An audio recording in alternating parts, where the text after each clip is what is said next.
जिससे संकट के समय में श्रमिक भाई बहनों के लिए हर संभव राहत प्रदान करने और उनके परिवार को बेहतर स्वास्थ्य सुविधाएं, सामाजिक सुरक्षा और रोजगार के अवसर उपलब्ध हम करवा सके। और हमारे मंत्रालय ने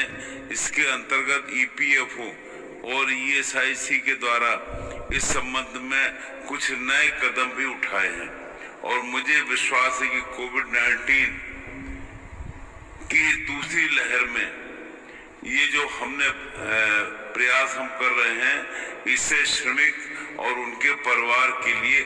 ज्यादा राहत मिल सकेगी, उसका लाभ उठा सकेंगे। IC ने कोविड-19 के दौरान देश भर में अपने अस्पतालों के माध्यम से न केवल हमारे IPs यानी जो इंश्योर्ड पर्सन्स हैं उनका इलाज किया, बल्कि गैर IPs को भी इसकी कठिन दौर में स्वास्थ्य सेवाएं देने का काम किया। और ESIC ने अपने IPs को सामाजिक सुरक्षा के दायरे को बढ़ाते हुए एक नई विशेष लाभ योजना का प्रावधान किया। जैसा आप कह रहे थे, करीब ESIC से जुड़े हुए मजदूर साथियों की संख्या 3.5 करोड़ के आसपास है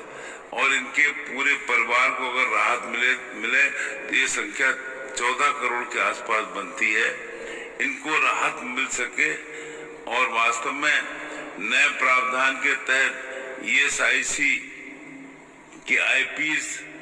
कोविड-19 में अगर मृत्यु होती है तो ऐसी स्थिति में आश्रितों को एम्प्लॉयमेंट इंजरी से हुई मृत्यु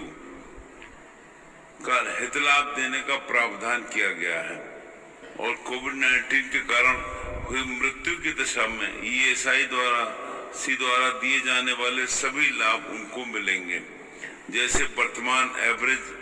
वेज का 90% की दर से वेतन का दिया जाना और अन्य मृत्यु के कारण हुई लाभ, घर पर हुई मृत्यु भी हम इसमें शामिल कर चुके हैं। पत्नी और मां को इसमें आजीवन पेंशन मिलने से भी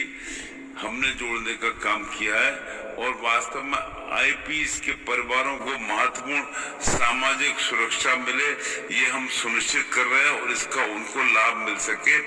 और ये वास्तव में एक ऐसा कदम है जिसे सारे IPs के परिवार इसको पसंद कर रहे हैं। महत्वपूर्ण बात एक ये भी है कि ये विशेष योजना रिट्रोस्पेक्टिव